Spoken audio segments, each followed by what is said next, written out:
जितना सुनने में आता है, ऐसा सुनने में आता है कि सबसे ज्यादा प्रेम पूरी अयोध्या में राम जी से कैकेयी माता करती थी।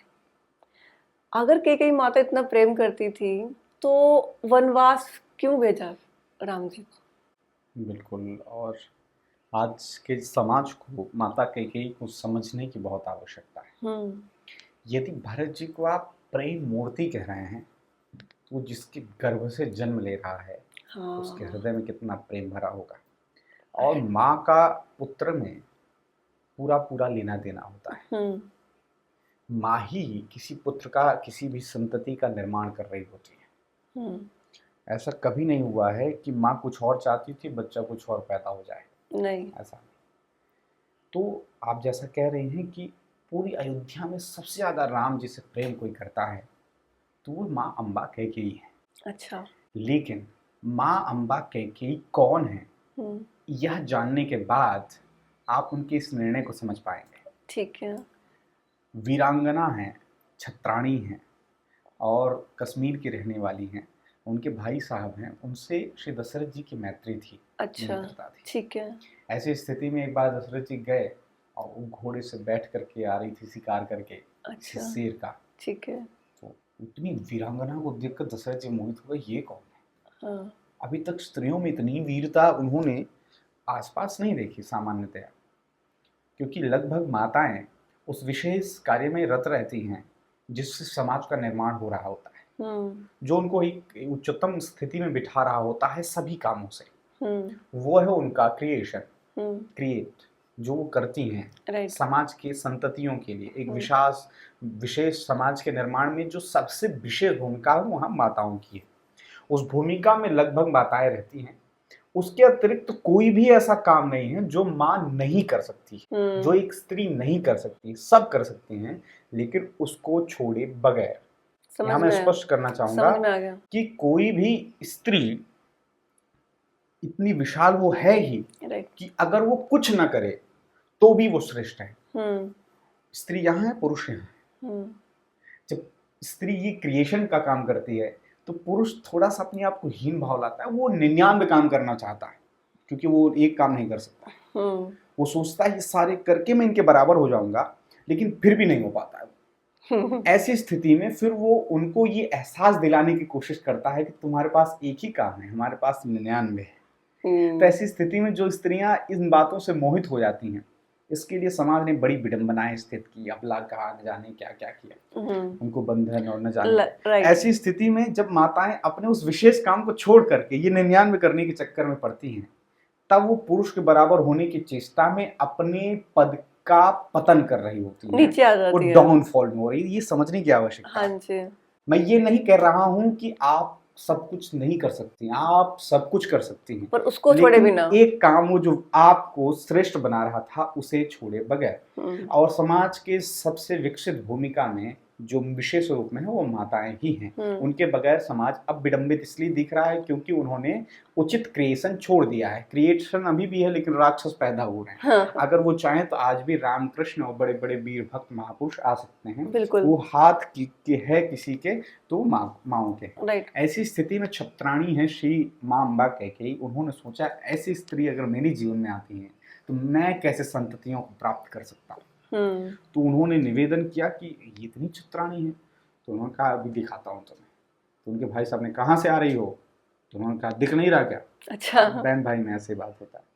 तो उनका अच्छा लगता है आज भी कोई भेड़िया सियार वगैरह के शिकार करके आ रही होगी। नहीं नहीं, शेर का शिकार करके आ रही हूँ। मैं नहीं मानता। तो कहते हैं उस समय अम्बा कैकेयी गुस्से से सीढ़ी से उतरी और सामने एक बड़ा सा वृक्ष था। उन्होंने 10 बार तलवार घुमाए और पलट कर मुड़ी तो वो वृक्ष चकनाचूर हो गया। अच्छा। देख करो दशरथ जी का माथा ठनका, मुझे तो ब्याह करना है। इससे पहले कौशल्या जी से विवाह हो चुका है। तो उन्होंने कहा मुझे अगर तुम्हारी बहन से ब्याह करना हो तो। बोले हमारे पिताजी जीवित हैं अभी, ये निर्णय वही लेंगे। पिताजी के सामने प्रस्ताव रखा गया। पिताजी ने कहा हमारी एक शर्त है, मेरी बिटिया के गर्भ से जो पुत्र पैदा होगा उसी को राजा बनाना पड़ेगा आपको। अच्छा। तो वशिष्ठ जी को बुलाया गया। वशिष्ठ जी ने कहा रघुकुल की रीति है, बड़ा पुत्र ही राजा बनता है। ऐसी स्थिति में फिर भी दशरथ जी उस समय मान गए थे। कथा तो ऐसी कहती है, जहां से मैंने खूब खोजा। तो उस समय दशरथ जी मान गए थे, लेकिन जब ये आई हैं, और आप कथाएं जानते होंगे कि श्री दशरथ जी जब भी युद्ध लड़ने जाते थे तो अम्बा कैकेयी को लेकर जाते थे। हाँ जी। यहाँ तक कि देवासुर संग्राम हो रहा है, सबसे बड़ा युद्ध यही होगा कि हाँ देवता जी, राक्षस लड़ रहे हैं। राइट। ऐसी स्थिति में, अग्रगण्य स्थिति में श्री अम्बा कैकेयी हैं। वहां ऐसा समय आया कि लग रहा था दशरथ जी बचेंगे नहीं। अच्छा। क्योंकि रथ का पहिया का कील निकल चुका है, वो डगमगा रहा, तो वहां पर एक हाथ से, उंगली से उस कील की उसमें हाथ डाल करके उस पूरे रथ को संतुलित उन्होंने किया था। अच्छा। और वहां पर जो उन्होंने पराक्रम दिखाया, दशरथ जी तो मोहित हो गए। उन्होंने कहा, देवी आज तुमने जो पराक्रम दिखाया है वो हमारे बस का भी नहीं था, बड़े बड़े देवताओं के बस का नहीं था। इसलिए मैं तुम्हें 2 वचन देता हूँ, जब चाहो तब मांग लेना। इतनी प्रसन्न होकर कहा था। अच्छा। उस वचन की लीला ये हुई थी जो राम जी। आप सोचिए कि मैं चरित्र को ही विकसित करने की बात कर रहा हूँ, क्योंकि कैकेयी जी के पूरे चरित्र को लोग नहीं जानते हैं ढंग से, इसलिए इस निर्णय पर वो खरे नहीं उतर पाते हैं। ऐसी स्त्री जब माँ बनती है, माँ भरत जी की नहीं, माँ बनती है वो राम की। कोख से जन्म तो भरत लेते हैं, लेकिन वो पुत्र स्नेह सबसे अधिक किसी को देती हैं तो वो है राम। और भरत जी को स्नेह देती हैं कौशल्या अम्बा। राइट। बचपन की उनकी लीला थी। हर माँ के मन में होता है ना कि माँ कहे बच्चा मेरा। तो जब पहली बार राम जी ने माँ कहा कौशल्या अम्बा को, तो उन्होंने मुख पर हाथ रख दिया। उन्होंने कहा, तेरी अम्बा कैकेयी है मैया, मैं भरत की। अच्छा। मैं तेरी माँ नहीं, तेरी माँ कैकेयी है। इसलिए राम जी बचपन से दूध पीकर पलते बढ़ते हैं श्री अम्बा कैकेयी के पास। अच्छा। और हमेशा उन्हीं के पास रहते हैं। ठीक है। और छत्राणी है। हाँ। राम जी के जिस दिव्य चरित्र का आप आत्मसात कर रहे हैं, मर्यादा के पुरुषोत्तम के रूप में उन्हें देख रहे हैं, और वो उनका स्वभाव, उनकी विनम्रता, ये सारी जो आप गुण देख रहे हैं, इसको विकसित करने का काम किया है अम्बा कैकेयी ने। अच्छा। अम्बा कैकेयी, मैं देखो भगवान है वो अलग विषय है, मैं पर्दे के आगे की बात कर रहा हूँ कि एक विशाल चरित्र के निर्माण में किस डायरेक्टर की भूमिका है। इसलिए जब रामचरित्र की जब आप बात कर रहे हैं तो वहीं के पात्रों की बात करिए, पूरी लीला की। तो ऐसी स्थिति में यदि राम जी का चरित्र मुझे इतना दिव्य दिख रहा है तो मैं उनकी माँ के पास जाऊंगा। उनकी माँ है अम्बा कैकेयी। उन्होंने उनके अंदर क्रिएशन प्रत्येक व्यक्ति के प्रति, समाज के हर एक तबके के छोटे से व्यक्ति के प्रति, जीव से जंतुओं के प्रति दया का भाव, वह स्वभाव जो आप जिसको अगरबत्ती दिखा रहे हैं, जिस स्वभाव को, जिसकी पूजा कर रहे हैं, उसको देने का काम किया है अम्बा कैकेयी ने। इसलिए इस राम चरित्र के विशाल निर्माण की जो डायरेक्टर हैं वो अम्बा कैकेयी। अच्छा जी। तो ऐसी स्थिति में सब कुछ उन्होंने उनके अंदर तिरोहित किया है, प्रतिष्ठित किया है, विकसित किया है, उनका स्वभाव बना दिया है ये सारी चीजें। तो जब श्री दशरथ जी ने कहा कि मैं राम को राजा बनाना चाहता, तो अम्बा कैकेयी ने कहा, अगर अभी राम राजा बनता है तो जिस जिस दिव्य गुणों की प्रतिष्ठा मैंने की है वो समाज नहीं देख पाएगा। हाँ, जैसे रघुवंश में बड़े अच्छे अच्छे राजा हुए हैं, ऐसे एक श्रृंखला में राम जी भी ऐड हो जाएंगे। मैं ये नहीं चाहती। अच्छा। राम अभी कच्चे हैं, इन्हें पकने की आवश्यकता है। और कच्चे घड़े में यदि राज्य रूपी जल डाल दिया जाएगा तो घड़ा फूट जाएगा। पक्के घड़े में ही जल टिकता है। राज्य जल है, घड़े राम जी हैं, इनको पकने की आवश्यकता है। और राम जी के चरित्र को समाज में प्रतिष्ठित होने की आवश्यकता है। इसलिए कहती हैं अभी राम राजा नहीं बनेंगे। आप विचार करिए, यदि राम बन न जाते तो राम राम न बनते। बिल्कुल नहीं बनते। राम बन गए तो राम बन गए। और इस राम जी के दिव्य विशाल चरित्र में से 14 वर्ष आप निकाल दीजिए, सुनाइए राम जी के बारे में। 11,000 वर्षों तक सिंहासन पर बैठे रहे राम जी, लेकिन आप विशेष उस चरित्र की पूजा करते हैं जो बन गए हैं। इसलिए अधिकांश भारतीय मंदिरों में श्री राम राजा के रूप में नहीं, वनवासी राम के रूप में पूजे जाते हैं। वहां पर उन्होंने इस संघर्ष के पथ पर जिस जिस निर्णयों को संपादित किया, जो जो निर्णय लिए, उस निर्णयों के मूल में श्री अम्बा कैकेयी हैं। वही समाज को वो विकसित प्रतिष्ठित करना चाहती थी, दिखाना चाहती थी। इसलिए ये पूरी भूमिका उन्होंने अपनाई। अच्छा। वन भेजने का, ठीक है, और राम के इस दिव्य चरित्र को पूरे समाज को दिखाने का। तो आप समझ पा रहे हैं? राइट। ये छत्राणी है, जैसे गुरु करता है शिष्य के लिए। हाँ, वैसे ही। ऐसी स्थिति में एक और भाव पक्ष आता है कि जब राम जी 5 वर्ष के थे हम्म। तो वो अम्बा कैकेयी से कहने लगे, माँ मैं तुझसे आज कुछ मांगना चाहता हूँ।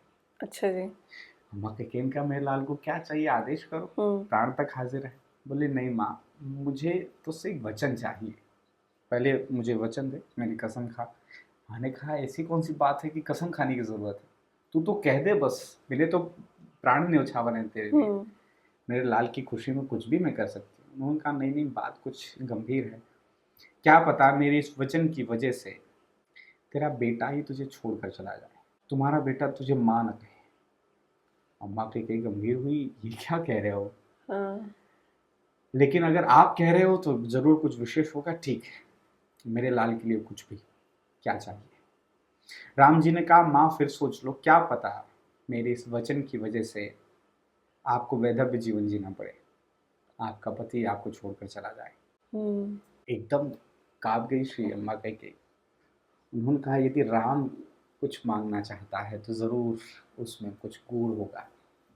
ठीक है, मेरे लाल के लिए कुछ भी। तब वहां पर श्री राम जी ने कहा था, माँ एक समय ऐसा आएगा जब राम को राजा बनाने की बात आएगी, पिताजी मुझे राजा बनाने के लिए कहेंगे, मुझे पता है कि उस समय सर्वाधिक कोई प्रसन्न होगा तो तू ही है। सबसे ज्यादा प्रसन्नता मेरी माँ को ही होगी, लेकिन उस समय आपको ही वहां आगे आना पड़ेगा और इस प्रसन्नता का गला घोट कर अच्छा मुझे वन भेजना पड़ेगा।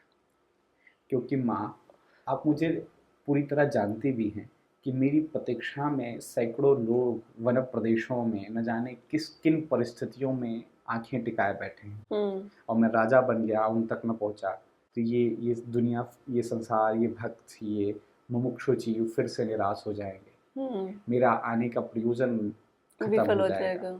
इसलिए माँ, आपको उस विष को पीना पड़ेगा। मुझे पता है इस निर्णय से पूरी दुनिया आपके खिलाफ हो जाएगी, आपका बेटा आपको छोड़कर चला जाएगा, क्योंकि पिताजी मुझसे प्रेम करते हैं, वो भी जीवित नहीं रहेंगे, पूरा संसार आपको पापनी कहेगा, कलंकनी कहेगा, न जाने क्या क्या होगा आपके साथ।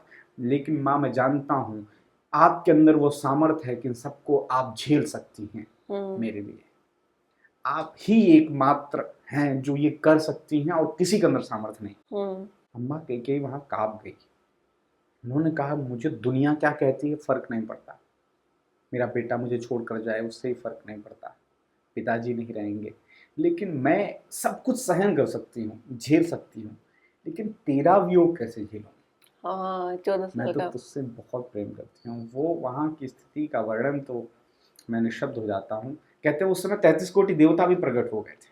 अच्छा। उन्होंने हाथ जोड़कर कहा, माँ ये निर्णय आप ही ले सकती हैं, हम सबका काम आप ही कर सकती हैं। केवल पूरी दुनिया नहीं, पूरा ब्रह्मांड राम जी के इस चरित्र का दर्शन का मुमुक्षु है। राम जी यदि राजा बन जाएंगे तो हमारा क्या होगा? राम जी वन नहीं आएंगे, रावण को नहीं मारेंगे, पूरा ब्रह्मांड आपके ऊपर निर्भर है। आपके इस निर्णय से ही हम सबका कल्याण हो सकता है। और वहां पर श्री अम्बा कैकेयी ने ये कठोर निर्णय स्थापित किया था, वचन दिया। इसलिए इस पूरे भारतवर्ष को या राम जी के चरित्रों को आत्मसात करने वाले सभी मुमुक्षु जीवों को श्री अम्बा कैकेयी का ऋणी रहना चाहिए। राइट। जो उनको दोष देते हैं वो बहुत बड़े अपराधी हैं। बिल्कुल। आज ये चरित्र यदि भारतवर्ष को मिल करके भारत विकसित हुआ है तो इसमें सबसे बड़ा श्रेय अम्बा कैकेयी को है। इसलिए उनका सदैव हमें ऋणी रहना चाहिए, बड़ा उपकार है उनका। ठीक है।